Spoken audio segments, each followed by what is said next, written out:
চারুকলায় আগুনে পুড়ল ফ্যাসিস্টের প্রতিকৃতি। ঢাকা বিশ্ববিদ্যালয়ের চারুকলা অনুষদে পয়লা বৈশাখ উপলক্ষে আনন্দ শোভাযাত্রার জন্য তৈরি করা ফ্যাসিস্টের প্রতিকৃতি নামের একটি মূল মোটিফ অজ্ঞাত দুর্বৃত্তরা আগুন লাগিয়ে সম্পূর্ণ পুড়িয়ে দিয়েছে।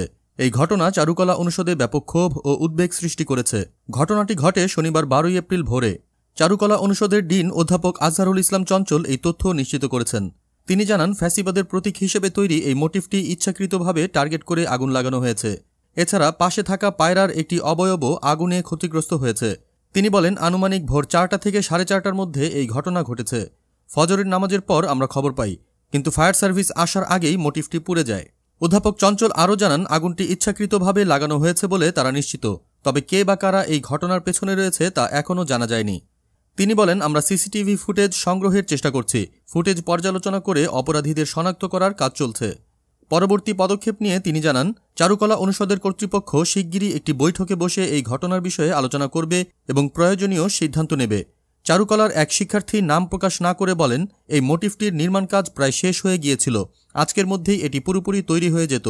এটি স্পষ্টতই একটি ষড়যন্ত্র। কেউ ইচ্ছা করেই আগুন লাগিয়েছে। তিনি প্রশ্ন তুলে বলেন, রাতে এলাকায় পুলিশের উপস্থিতি থাকা সত্ত্বেও এমন ঘটনা কিভাবে ঘটল তা খতিয়ে দেখা উচিত। তিনি প্রশাসনের সম্ভাব্য জড়িত থাকার বিষয়েও তদন্তের দাবি জানান। প্রসঙ্গত, এ বছরের বাংলা নববর্ষের আনন্দ শোভাযাত্রার জন্য চারুকলা অনুষদ বাঁশ ও বেতের কারুকাজে তৈরি করেছিল এই বিশাল মোটিফ, যার নাম দেওয়া হয় ফ্যাসিস্টের প্রতিকৃতি। প্রায় 20 ফুট উচ্চতার এই মোটিফে সাবেক ফ্যাসিস্ট প্রধানমন্ত্রী শেখ হাসিনার মুখাবয়বের দুপাশে শিংয়ের মতো অবয়ব যুক্ত করা হয়েছিল। ফ্যাসিবাদের বিরুদ্ধে প্রতীকী বার্তা দেওয়ার জন্য এটি ছিল শোভাযাত্রার প্রধান আকর্ষণ। মোটিফটির প্রলেপের কাজ ইতোমধ্যে শেষ হয়েছিল এবং এটি শোভাযাত্রার জন্য প্রস্তুত করা হচ্ছিল। এই ঘটনা চারুকলার শিক্ষক শিক্ষার্থীদের মধ্যে গভীর ক্ষোভের জন্ম দিয়েছে।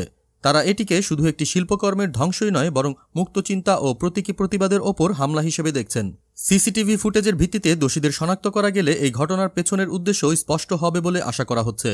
পয়লা বৈশাখের আগে এমন ঘটনা শোভাযাত্রার প্রস্তুতিতে প্রভাব ফেললেও চারুকলার শিক্ষার্থীরা তাদের সৃজনশীলতা ও প্রতিবাদের চেতনা অটুট রাখার প্রত্যয় ব্যক্ত করেছেন।